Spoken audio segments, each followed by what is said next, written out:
Bem-vindos, então. Nós vamos ver hoje, olha, eu juntei os módulos 16 e 17 do livro 4, que é o Barroco. Nós vamos ver a pintura, a escultura, a arquitetura, um pouco da literatura barroca, né? Desse estilo fantástico, desse estilo que marcou vários séculos, né? E chega ao Brasil.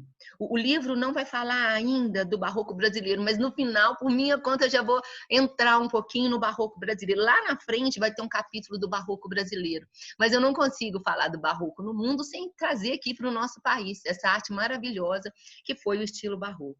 Muito bem, vamos ver o contexto, então, onde nós estávamos, né? Estávamos vendo o Renascimento. Lembra? Aquela coisa do racional, das descobertas, Leonardo da Vinci, Michelangelo, a mitologia, né? O homem no centro de todas as coisas, né? O questionamento sobre o teocentrismo e o humanismo. E isso eu acho muito importante, essa coisa do equilíbrio. Vocês vão ver, nós falamos isso várias vezes quando eu coloco a Santa Ceia de Da Vinci. Olha, quando eu estou assim centrada, quando eu estou equilibrada, eu estou aqui na horizontal. Então, os quadros renascentistas, eles seguem o sentido mais horizontal. Olha, quando eu estou, né, aqui, tô certinho no chão, estou horizontal. Quando eu começo a me desequilibrar, né, você não vê o malabarista fazendo assim, ou naquelas cordas, né, ou naquela linha que vocês andam no parque, a gente não tende a achar o equilíbrio na diagonal. Então, isso acontece nas obras. Essa diagonalidade, ela sugere instabilidade, né? Eu estou meio que desequilibrada. Então, nós vamos ver em muitas obras, em muitas telas, até nas esculturas barrocas, o sentido do quadro e da composição mais na diagonal. Olha, tá vendo como isso é explícito? O Renascimento, mais horizontal. O Barroco, mais descontrolado, entre aspas, né? Mais emocional. E isso tem tudo a ver com o contexto. O que está acontecendo? Muitas coisas aconteceram. Vocês já devem ter estudado história, eu só vou relembrar o contexto de história para vocês trazerem ele para as artes, não tem como separar vida da arte, tudo é uma coisa só, né? A gente vai ver em 1517, lá no século XVI, um movimento que acontece chamado Reforma Protestante, né? Um padre chamado Martinho Lutero, ele lidera um movimento que vai fazer muitas indagações, vai ser uma revolução dentro da fé.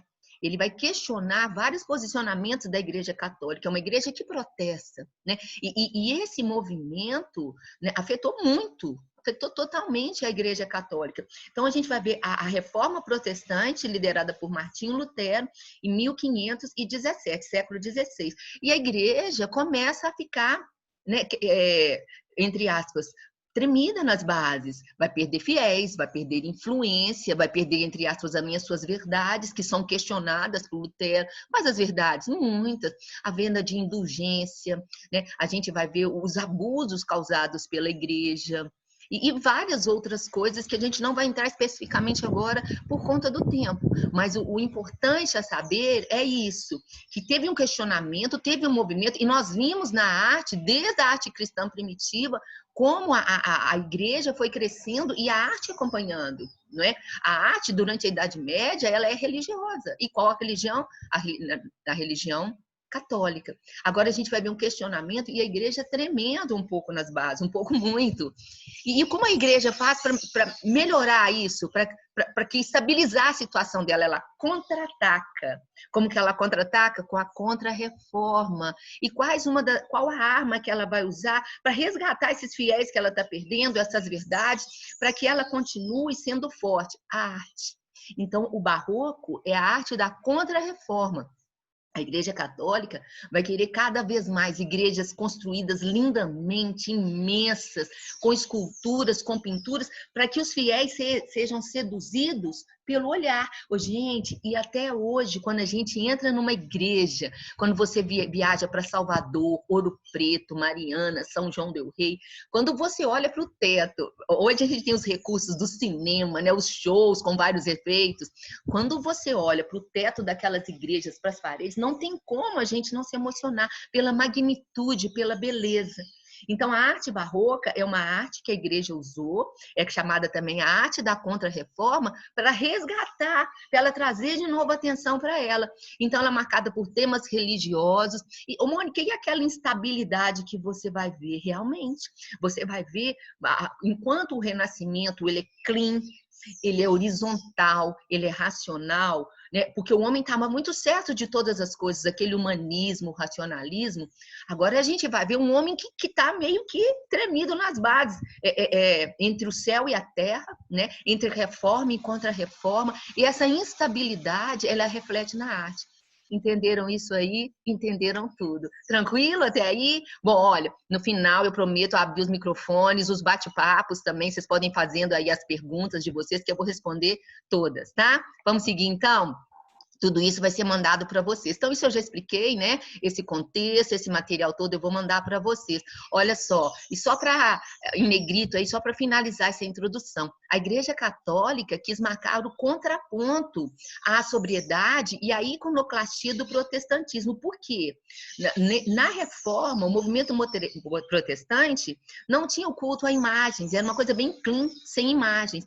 Então, a igreja agora quer levar os artistas, a Igreja Católica leva os artistas a criar obras que se destinam a emocionar, olha só, a incrementar a devoção mais através das sensações, com as sensações visuais. Como eu disse a vocês até hoje, quando a gente entra numa igreja barroca, não tem como a gente não ficar emocionado pela beleza, pela magnitude, né?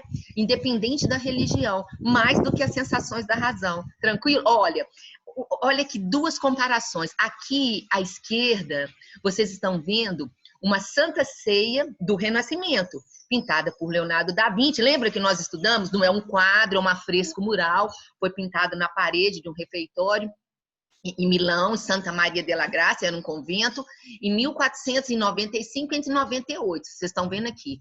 E a Santa Ceia, já falamos muito sobre a Santa Ceia, horizontal, Cristo no meio, a perspectiva, lembra? Se eu colocar essa Santa Ceia de Leonardo da Vinci na balança, o que tem do lado tem do outro. Se fosse uma balança, se fosse possível, era equilibrada, né? Cristo no meio, centralizado, a luz é uma luz natural, a luz do dia. Esse racionalismo presente. Olha a movimentação nessa Santa Ceia de Da Vinci à esquerda de vocês. Cristo acabou de dizer, nessa noite, um de vocês me trairá. E ficou ali na dele. E os apóstolos, mas quem? Eu? Parece que tem um murmurinho, né? Todos estão gesticulando. Lembra quando a gente estudou no bimestre passado? Judas aqui na setinha já se afasta do grupo. Ele sabe que ele é o traidor.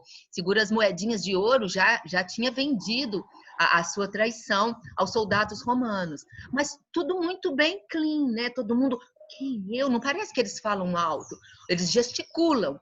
Aqui à direita de vocês, olha a diferença de uma Santa Ceia, pintado por um artista também italiano chamado Tintoretto. Ela foi pintada entre 1592 e 1594. E olha a diferença, eu não preciso nem explicar, os olhos já dizem. A diagonalidade, não é uma luz como aqui na esquerda de vocês, a luz natural do dia. Além de ter aqui à esquerda uma espécie de uma luminária, né, com tochas, com velas, um candeeiro talvez de azeite que tenha a iluminação, existe uma iluminação que irradia do corpo das pessoas. É a chamada luz emocional. O artista clareia e escurece aquilo que ele quer dar ênfase. Não é uma luz natural da noite ou do dia. A diagonalidade, olha aqui é explícita, tá vendo? A mesa segue a diagonal. A figura de Cristo, vocês estão vendo aqui, ela não está centralizada. Acaba que ela é o foco de atenção, mas ela não está no meio exato, na proporção exata como da de Leonardo da Vinci, que a gente vê aqui. E, ao mesmo tempo, parece que todo mundo gesticula, conversa, é tudo um caos, de uma maneira geral, todo mundo falando. Essa emotividade barroca. E tem uma mistura, vocês estão vendo que aqui, olha, no teto, algumas figuras celestes também, que a gente não consegue ver se são espíritos, se são anjos, também participam da cena. Esse é o espírito da arte barroca. Viram? Comparando a Santa Ceia de Da Vinci, renascentista, com a Santa Ceia de Tintoretto, a gente vê a diferença. Se vocês entenderam isso, Ok, encerramos a aula aqui. Não, não encerramos, não. Vamos continuar. É tão claro, não é? É tão simples, né? E esse emocional, né? Parece que todo mundo aqui está carregado de fala. A criada avança aqui na cena. E isso é muito bonito, essa movimentação. Aqui tem uma certa estabilidade aqui, olha, na de Da Vinci. Aqui não. Aqui tem uma instabilidade, uma movimentação. Ok? Essa introdução, feita essa introdução, vamos agora viajar junto. A palavra barroca significa pérola irregular. Só muito tempo depois esse estilo recebeu esse nome. É uma palavra de origem portuguesa, que vocês estão vendo, por incrível que pareça, aqui são pérolas. Quando elas vinham amassadas de dentro da ostra ou com alguma manchinha, elas tinham essa conotação barroca. Então, essa arte foi chamada de barroca no intuito de falar que era uma arte muito enfeitada ou defeituosa ou torta demais, se comparada com as manifestações renascentistas anteriores. Tranquilo? Então, aqui alguns contextos, mas nós já falamos, né?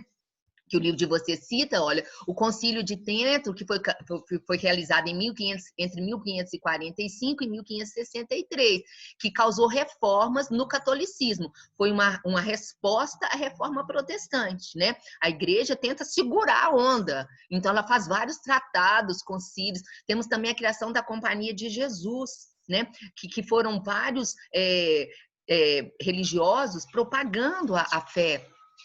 A fé cristã, a Companhia de Jesus, chega até ao Brasil, quando a gente vê lá no Descobrimento, que alguns anos depois chegam os jesuítas, ensinando para os índios, né? Todos os preceitos da fé católica, os índios que já tinham sua religião, suas crenças, etc. Mas isso é um outro capítulo que a gente vai ver. Nós vamos ver também a Santa Inquisição, era um tribunal que tinha um clima de austeridade, de pressão, né? A igreja começa a marcar pesado também. E foi nesse contexto, né, que surge esse movimento chamado barroco, né? Numa arte que desejava pregar principalmente a fé católica. Olha só, a escultura, que nós vamos falar da escultura lá na frente, né? Mas olha só, isso aqui a gente vai ver, eu vou falar dessa obra lá na frente, especificamente dela, que é uma obra de Bernini. Mas aqui vocês podem ver, olha, o contraste, a diagonalidade, né? A movimentação. Lembram da Pietà de Michelangelo? É tudo muito clean, né? A emoção é contida. Agora não. Eu vou falar lá na frente, eu nem quero adiantar muito, mas aqui vocês estão vendo que tem um clima de instabilidade, né? A própria movimentação da veste da santa aqui, olha, ela está em êxtase, é um momento dela de contemplação, de contato com uma fé espiritual. Não vou falar muito, não, só vou ilustrar a princípio, porque vai ter a hora que a gente falar sobre as esculturas, mas o traço principal, para vocês não esquecerem, do estilo barroco, é a tensão, né, que a gente tem entre espírito e matéria, né? Entre as coisas do céu ou as coisas da terra, entre razão e emoção, entre cientificismo, lembra do Renascimento, o cientificismo de todos os artistas, Michelangelo, Da Vinci, Rafael, que dissecavam cadáveres, que observavam a natureza. Isso a gente não vai ver tanto aqui agora, né? Continuam alguns artistas nessa vibe, mas o principal é a religiosidade, né? Bom, aí tem um resumo aí que eu já falei para vocês, o movimento, o exagero, né? A exaltação dos sentimentos. E outra coisa que é muito importante lembrar, que o barroco também surgiu associado às cortes absolutistas, né? Já tinha falado da Contra-Reforma, e a gente vai ver também que os temas mitológicos eles continuam. E a pintura exaltava aquela coisa que vocês já devem ter visto em história, que é o direito divino dos reis, né? Os reis mandam, os reis têm autoridade, porque foi Deus que concedeu a eles esse direito divino, né? Essas histórias que são contadas aí para a gente. Muito bem, características da arte barroca, relembrando. Movimento curvilíneo, né? Muitas curvas, muita diagonalidade, assimetria. Né? Você lembra da Santa Ceia de Michelangelo, desculpe, de Leonardo da Vinci? Se eu colocar numa balança, um lado é igual ao outro. De Tintoretto, não tem essa simetria. As obras barrocas são assimétricas. O jogo de luz e sombra, a luz emocional, o teatral, o fantástico. Vamos voltar lá rapidinho, olha. Olha, enquanto aqui os gestos são mais contidos, aqui tem uma teatralidade. Os gestos são mais... A própria criada que passa entrando na cena, os apóstolos movimentando, olha, essa figura também que parece que é um criado também, que organiza os alimentos, os próprios anjos ou espíritos que estão aqui, meio que fumaças, meio que luz, a gente tem uma teatralidade dos gestos. É outra característica do barroco. Muito bem. Então vamos falar dos artistas. O livro começa falando do artista, tem muitos filmes sobre a vida dele, né? Um artista questionável, rebelde, Caravaggio. Na verdade, o nome dele era Michelangelo Merisi, ou Amerighi, quando falam os italianos. Mas ele era chamado de Caravaggio porque era o nome da pequena localidadezinha que ele nasceu, a cidadezinha. Então, ele também escolheu esse nome artístico, assinava suas telas como Caravaggio. O que dizer sobre eles, resumidamente? Um grande artista, começou a pintar bem novinho e colocava nas suas telas essa dramaticidade, essa religiosidade. Mas era um artista rebelde, sabe por quê? Quem eram as pessoas que posavam para suas telas? Caravaggio vivia no submundo de Roma, junto com mendigos, com prostitutas, com ladrões, com bêbados. E eram essas pessoas desse submundo de Roma que posavam para eles. Então, ele fazia quadros que representavam Maria, Jesus, mas quem eram, na verdade, essas pessoas que posavam para ele? Os bêbados, os ladrões, as prostitutas, os mendigos, e isso chocava muito a igreja. Mas a beleza, a verdade, era tão grande em seus trabalhos que as obras tinham o destino aceito, né? Que eram os religiosos, a própria igreja, os nobres também, as encomendas continuavam, né? E adotava e ele colocava nessas figuras Maria, Jesus, apóstolos, nessas figuras etéreas, né? Que representavam acontecimentos bíblicos, essas pessoas do submundo. E outra coisa, né, gente, que ele adota, muitos críticos falam que Caravaggio adota uma atitude como Jesus. Jesus não discriminava as pessoas. Jesus andava entre os pobres, entre os mendigos, entre os doentes, entre as pessoas do submundo. E Caravaggio fazia isso ao pegar essas pessoas para posar para ele, né? E ele cria também efeitos que dá aos seus quadros, essa coisa da luz e da sombra. Ele usa muitas cores, às vezes terrosas também, chamado de tenebrismo, vem também de tenebroso. Os quadros têm... Lembra de um filme de terror que tem aquela luz que é tenebrosa? Vocês vão perceber isso, é uma luz intensa, chamada de tenebrismo. E os tons de terra contrastam com efeitos de luz, né? Muito bem. Aí que eu disse para vocês, né? Talvez tenha sido um dos primeiros artistas aqui em negrito que eu trouxe, que concilia o que Jesus pregava, né? Que Jesus vivia entre pescadores, pecadores, camponesas, prostitutas, e ele também. E o auge dessa profanação de Caravaggio, dessa heresia, ele tinha que pintar uma encomenda chamada A Morte da Virgem, a morte da Virgem Maria. E o que ele faz? Quem posou para ele? Olha só, foi achada uma prostituta boiando, ela morta no Rio Tigre. Então, ele usou o cadáver da prostituta morta para pintar a morte de Maria, Maria morta, vocês vão ver aí na sequência, né? E isso foi uma das... Ele levou, assim, as últimas consequências e foi até acusado, né? Depois, mas usou uma prostituta para pintar Maria. Era uma obra carregada de polêmica, né? Mas todos os trabalhos dele tinham uma beleza tão carismática. Gente, e uma vez eu tive em BH, muitos anos atrás, veio uma exposição com as obras originais de Caravaggio. Minas tem a Fiat, né, a fábrica da Fiat, e tem a Fundação Fiat. Então, eu vi muitas obras ao vivo. E você vê aqui no computador é uma coisa, mas vê ao vivo, você não vê marca do pincel. É uma coisa tão forte que mexe. Eu fiquei 2 dias para entrar, uma fila gigante, mas consegui. Olha só, Descida da Cruz. Aqui vocês já observam todas as características do barroco, de Caravaggio. Diagonalidade, teatralidade, Cristo morto, você não tem dúvida dessa morte, né? É uma morte forte. E o contraste entre o escuro do fundo, olha só, e a claridade que parece que exala do corpo de Cristo, né? Esses tons terrosos que ele usa e contrasta não só com o fundo preto, mas principalmente com os pontos de luz claro. né? E vamos fazer uma ginástica mental. Se esse quadro, se essa pintura tivesse tons mais suaves, um céu azul no fundo, Cristo não tivesse esse tom de pele tão claro, não é? Se parecesse algumas vegetações, árvores, se essas pessoas tivessem com roupas com tons não tão terrosos, não tão vermelho como aqui, vamos colocar aqui um tom de areia, um azul clarinho, não teria esse impacto. Então, a cor é fundamental para gerar esse impacto que causa a obra barroca. É tão claro, não é? Não tem mistério. E olha só, você olha para as pessoas, são pessoas sofridas. Já expliquei por quê. Flagelação de Cristo. Esse Cristo sendo torturado aí, né, pelos soldados. É um Cristo homem, é um Cristo que sofre, o próprio corpo. Então, é muito forte essa questão da sensibilidade e da emoção. Todas essas obras são de Caravaggio. O livro mostra algumas, mas eu ampliei para vocês.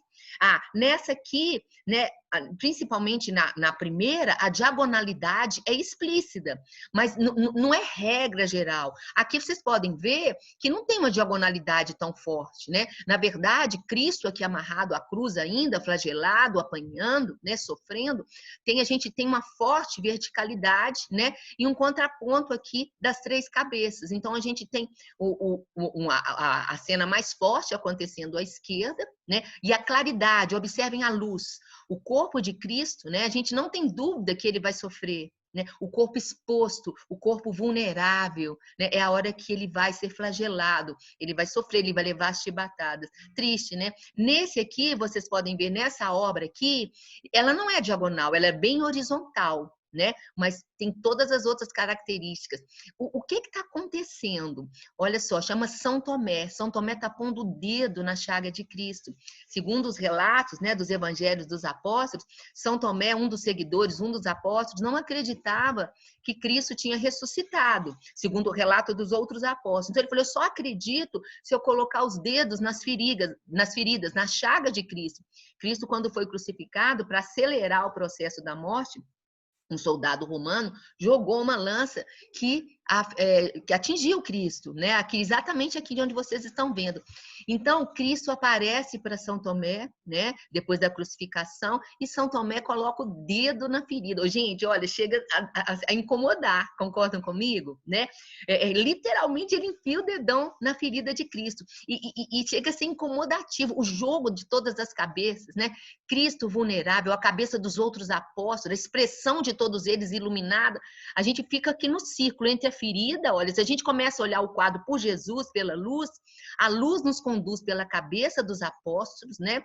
Chegando no ponto da questão, que é o dedo na ferida. Esse é o estilo barroco de Caravaggio. Esse que eu contei para vocês, olha, a morte da Virgem, né? Era uma encomenda da igreja e Caravaggio teve a petulância, né? Teve a coragem de usar, na época, isso chocou, uma prostituta que foi achada morta no Rio Tibre. Então, o corpo dessa prostituta serviu de modelo para ele pintar Maria morta, né? E outra coisa, a vida de Caravaggio também muito polêmico, se envolvia em brigas e disputas, teve que fugir de Roma, depois voltou para Roma, depois desapareceu, e tem muitos filmes que mostram, mas a genialidade incontestável. Olha também de Caravaggio, o sacrifício de Isaac, também é uma passagem da Bíblia, né? Que para provar que ele tinha fé em Cristo, é ordenado, então, ele recebe uma voz que ele sacrifique um dos seus filhos, mas um anjo chega falando, não precisa, sua fé já foi comprovada. Né? Então, vocês podem ver a questão da lâmina, né? Do anjo que chega, novamente a luz, olha, o fundo não tem tanta iluminação, mas as partes que levam evidência, olha aqui, a comprovação, o anjo falando, não sacrifique seu filho. Ele, ainda sem acreditar, né? A ação encaminhada. E aqui a gente observa sim, né? Existe uma diagonalidade, o braço do anjo, a luz que vem do braço do pai, que teria que sacrificar o próprio filho, a lâmina, e olha onde a gente chega, no desespero do filho que estava prestes a ser executado pelo próprio pai. Então, vocês viram que os temas continuam os temas religiosos, mas são temas fortes, né? como a gente está vendo aqui, olha, Davi com a cabeça de Golias. Nós vimos no Renascimento a escultura de Michelangelo Davi. Lembram? Linda, eu mostrei para vocês. Davi segura uma pedra e uma tiradeira e olha para o gigante que se aproxima, né? Golias que se aproxima para dar aquela pedrada. Aqui não. Aqui já aconteceu. Né? Davi, o jovem, já segura a cabeça do Golias trucidado. Novamente, o escuro, esse fundo escuro, valoriza tudo que ele quer ver. Olha só, a expressão do jovem, né? O jeito que ele segura, a mão dele segurando a cabeça, e a morte aqui, a cabeça ensanguentada aí, saindo, né? Sangue, etc. Outra obra de Caravaggio, acho que é a última que eu trago para vocês, que é a Conversão de São Paulo. Olha o ângulo, gente, que ângulo inusitado, né? São Paulo tem uma queda, ele não acreditava em Deus e nos ensinamentos de Cristo, e ele tem uma queda de cavalo, ele era um soldado romano. No momento dessa queda, quando ele bate a cabeça e ia ser pisoteado, ele tem uma visão, ele tem um contato espiritual com Deus. Então, é esse momento que representa a queda, ele seria pisoteado, mas ele se converte, então. Então, é isso que vocês estão vendo. Né? Nada é simples, nada é suave, é tudo muito forte. A emoção, a luz, ângulos inusitados, né? E Baco, olha, os temas mitológicos continuam. Quem era esse? O próprio Caravaggio. Baco, ou Dionísio, é o deus ligado à sensualidade, ao vinho, ao teatro, bem de acordo com a vida que vivia Caravaggio, né? Junto às prostitutas, aos ladrões, aos exageros, principalmente na bebida. Teve uma vida muito difícil e ele representa aí. Novamente, olha, a diagonalidade, a crucificação de São Pedro, que foi crucificado de cabeça para baixo, né? A expressão do santo, que vai ser prestes aí, colocado à morte, numa crucificação de cabeça para baixo. E a movimentação, a instabilidade. Todas as cenas que eu mostrei para vocês, elas não estão clean ali acontecendo, não, elas estão em movimentação, em transformação, né? É isso que a gente vê aí, tá? Bom, e olha essa aqui, gente. Olha essa também. Essa é uma cena é uma cena bíblica chamada Judice e Holofernes. É uma história longa bíblica, né? Resumindo, esse rei estava acuando a cidade dela, de Judite, uma viúva. E ela tem um plano, ela se aproxima do rei, ganha a confiança dele, e o povo dela está sitiado. Esse rei e o exército dele tira toda a comida, o suprimento, a água, e o povo dela, ela judia, esse era um rei grego, e ela então faz um plano, ela com a criada dela, aproxima do rei, tenta seduzi-lo, e numa noite ela consegue decapitar o rei, e o povo dela invade, né? Esse povo, o povo do rei, sem o seu general, sem o seu comandante, fica desnorteado, e o povo dela consegue então expulsar esses invasores. E aqui a gente está vendo essa cena. Isso foi muito usado, essa cena de Judite e Holofernes, foi muito usado na arte barroca. E a última agora, sim, essa eu vi ao vivo, gente. Era muito usado nesse período os escudos durante os duelos, as disputas. E Caravaggio pinta essa medusa num escudo, é uma madeira arredondada. E olha como ele consegue, sabem a história da medusa, né? É uma história longa, vou só resumir. Ela é morta quando chega até ela o guerreiro e ela se vê refletida. Então, o feitiço dela, né, é virado contra ela mesma. Quando ela se vê, ela vira uma estátua, o que ela fazia com suas vítimas. E a gente está vendo o terror, o olho de Medusa, né, quando ela se olha. Não, então, todo o mal que ela passava volta contra ela. E a gente está vendo esse momento aqui. E nessa hora, na história grega, o guerreiro consegue tirar a cabeça dela. Então, vocês estão vendo, ela acabou de ser morta, sangrando, né? Os olhos, quase as órbitas parecem sair, né? A boca. E outra coisa, Caravaggio consegue dar um 3D. É um escudo de madeira. Isso eu vi ao vivo, é muito bem feito. Ele pintou bem jovenzinho, era uma encomenda de um religioso que queria dar de presente para um nobre. Então, foi feita essa encomenda. Ele fez 2 versões da Medusa, essa e uma outra. Então, aqui, olha, essa é uma outra versão dele. Né? Em todas as 2 ele consegue esse 3D, essa dinâmica desse desespero. E aqui, olha, uma foto da exposição que eu vi. Vocês estão vendo? É um escudo realmente. E ele pinta nessa parte arredondada da madeira. Quando você vê ao vivo, só com a luz iluminando, parece que realmente a Medusa está avançando na sua direção. Esse é Caravaggio. Deixa eu ver quantos minutos eu tenho, que eu quero saber de vocês também. Tem alguns minutinhos ainda. Vou mostrar só mais algumas obras, vou falar um pouco dessa artista e vou abrir os microfones e ouvir vocês, tá? Vamos devagarinho para tudo entrar. Essa aqui, quem foi no nosso teatro, eu convidei tanto, nossa última apresentação em março, lembra? No Dia Internacional da Mulher, a gente fez as exposições de fotografia, a gente nem deu o resultado, mas a gente vai fazer a premiação, tá? Da exposição de fotografia sobre o tema das mulheres. E teve uma apresentação de teatro sobre várias mulheres que marcaram a história do homem, do mundo, com suas posições, com suas transformações. E uma das mulheres que nós representamos no teatro foi a Artemisia Gentileschi, essa pintora nascida em Roma em 1593, que foi artista numa época que nenhuma mulher podia ser artista, sabia?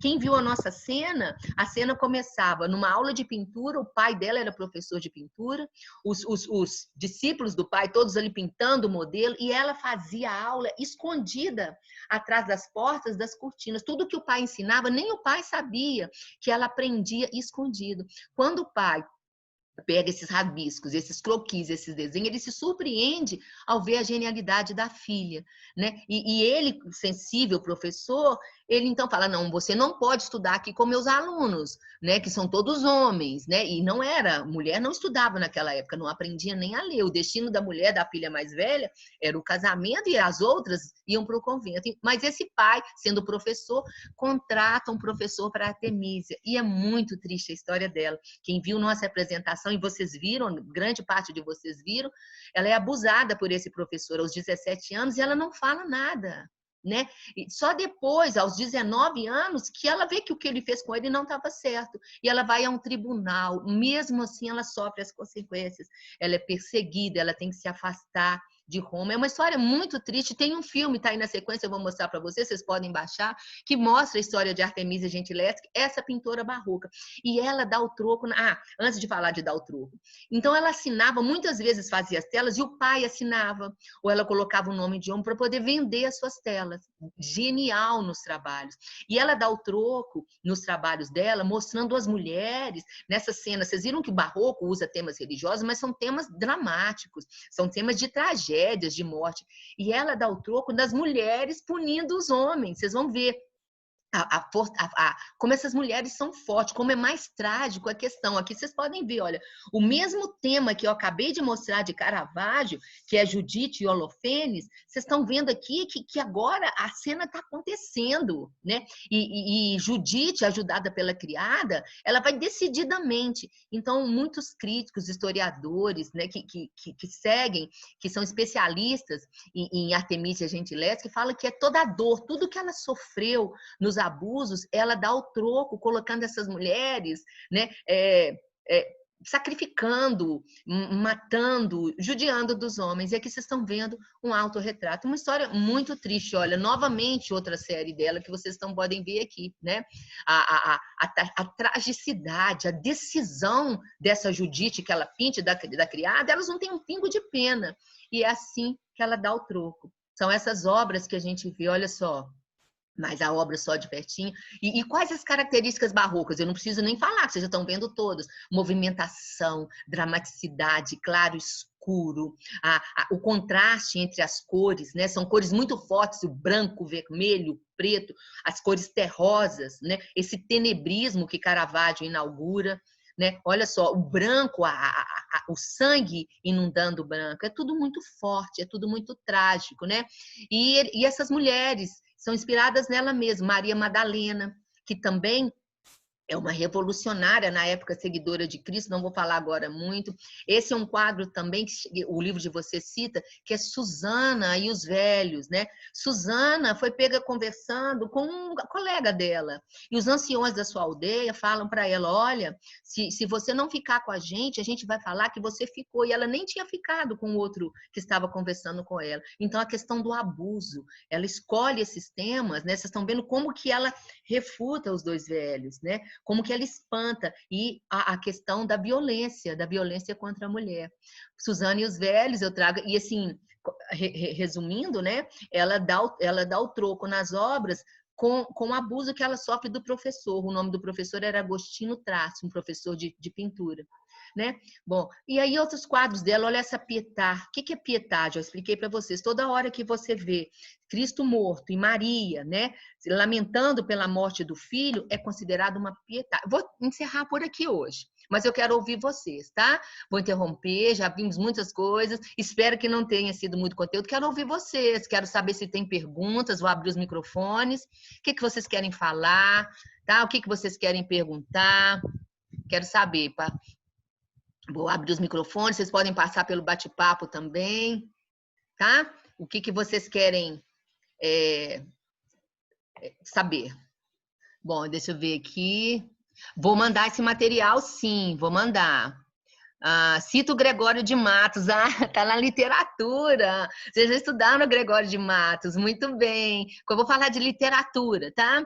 Professora, a senhora sabe de algum filme que mostra a história da Medusa? A Medusa é um tipo de monstro da mitologia grega. Vários filmes mostram a Medusa, vários. Tem um que sempre passa, que é a história do menino raio lá, né? Sempre tem filmes. Vou passar uma relação para vocês. Eu tenho 1 minuto restante, né? Minhas tias se chamam Maria Madalena e Joana Dark. Interessante. Professora, eu não quero dizer nada, mas quero agradecer pelo esforço da sua aula. Que gracinha. O nome do filme de Artemísia é Artemísia mesmo. Vou mostrar aqui para vocês. Tem tempo?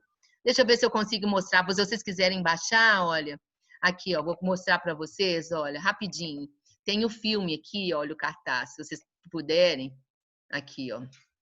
O cartaz dele. Eu ia falar sobre ele. Aqui, ó.